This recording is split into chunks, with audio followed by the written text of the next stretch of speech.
Hi, I'm Emma Lou, the creative director with Heartfelt Creations, and today I'm bringing some of my favorite techniques using masking. You can use it to build scenes or group different stamped images together very easily. I also just want to give a special shout out to my new Canadian fans that I got to teach recently. I know it's pretty cold up there right now, eh? The first thing I wanted to show you is just how easily you can stamp these images and cut them out with the Romantique Garden die. I absolutely love these bleeding hearts and the swans. So you'll see the two swans that coordinate with the die in this stamp set, and then the heartthrob has the bleeding hearts. So what you're going to want to do is just stamp your images with whatever color ink you like, and then the bleeding hearts are all connected. So all you have to do is just lay this on top. And I usually have a low tack tape that will hold that in place. Let me just pull that tape back so it doesn't really grab before I've lined it up. Once it's lined up, just press that tape down. And this one, the blade is on the edge, so you don't have to worry about using a template. Once you've lined those out, I'm going to show you how easily it is to line up the swans as well. So you'll just basically pop the die right on top, press it down, and just make sure that the stamped images lined up with the inside edges of that die. Then I'm going to run it through the Vagabond. For this one I do have an extra shim, and I'm going to have the dies with the blade side up, so I just flip those stamp side down, and then we'll run this through the machine.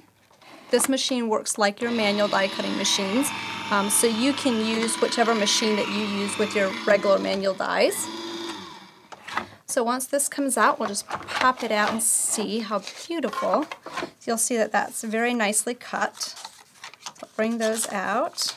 I usually just add an extra shim just to give a little bit more pressure when I'm running it through. So I have that swan beautifully cut out.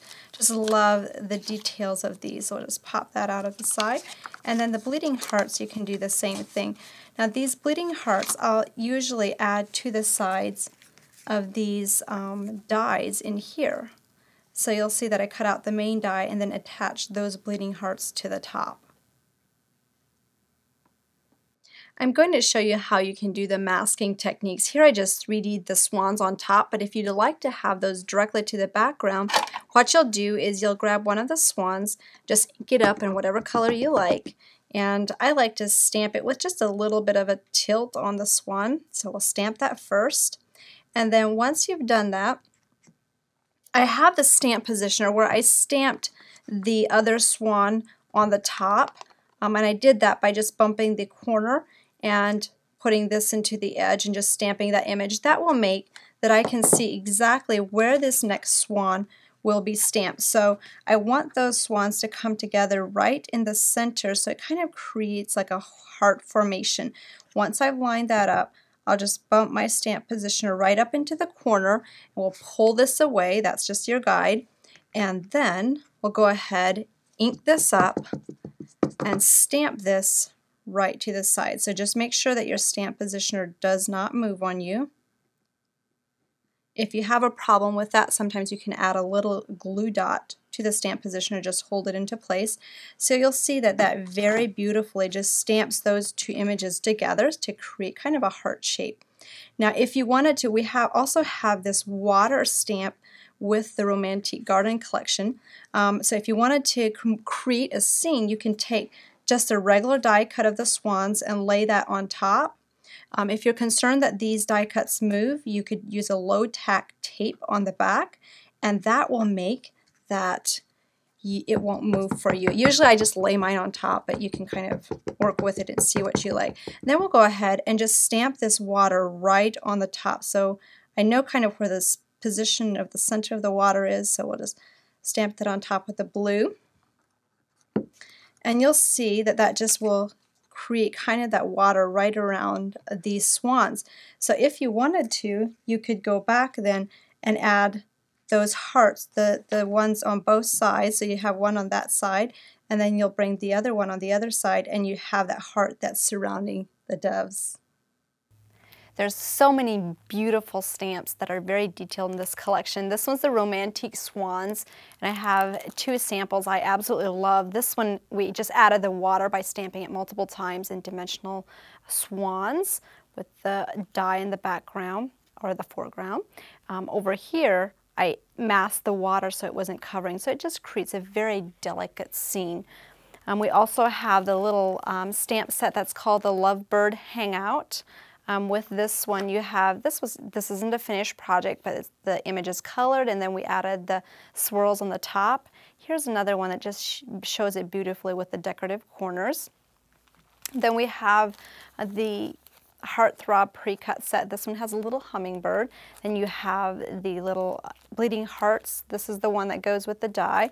And here you'll see just kind of a cutout of that one, and then it's on a finished card. This is one of my absolute favorite samples. This one really showcases the best wishes from the Romantique wings. There's also bleeding hearts and a hummingbird in this one, but this paired up with the roses and the little bleeding hearts really just gives you a very nice variety using some of our previous collections. Here are all the stamps in that stamp set, showcased really beautiful. This one was done by Lori. I absolutely loved how that one came out. The Home is Where the Heart is just a really cute scene with a postage type stamp. This is how it looks when it's colored very beautifully, and then this is how it looks with a lot of dimension and distress. We don't know what happened on this card, it just looks beautiful. No, we distressed the edges, we sponged around it, added some shimmer to it. Then we have this little cute Romantique Garden pre-cut set that just really showcases kind of like an English garden with a brick wall that I absolutely love. This sample was done by Karen. So these are just a couple glimpses of what you can do with this collection. The Romantique Garden Collection is in a beautiful color palette. This one has 24 double-sided papers. There's 2 sheets of each design. So when you look at the inside, there's going to be some 12 by 12 papers with beautiful decorative designs. On the back of this one's more of a dark script pattern. And we also have the 6 by 6, so that if you're doing the card making, you can easily work with those.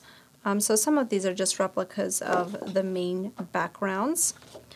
What I love about this color palette is it's a really nice palette for a wedding, for Valentine's Day, but it's just a really soft, romantique, no pun intended. This one is your layout. It's double-sided. You get 2 sheets of this, so you could use it side by side for easy layouts. Then we go into the card samples, so you can cut these out with the Cut Mat Create dies with your ovals, and the back is very neutral again.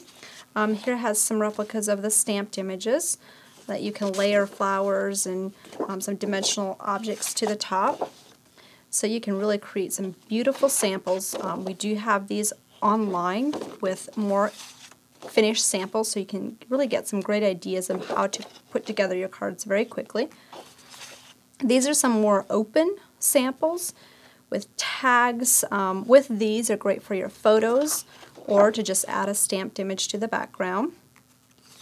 And we also have a little bit larger card front panels.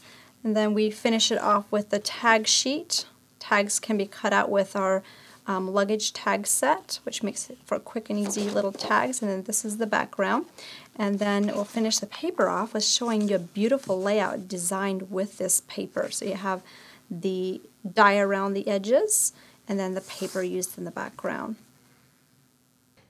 You'll love working with these techniques and grouping your different stamps together using the Romantique Garden Collection or some of the stamps you might already have. I know we all face some creative blocks, so make sure that you visit our gallery for more inspiration on this collection and many more different ideas. Subscribe to our YouTube channel and leave some comments below on what you loved about the video or what you'd like to see in the future. Thanks for joining me today, and I'll see you next time.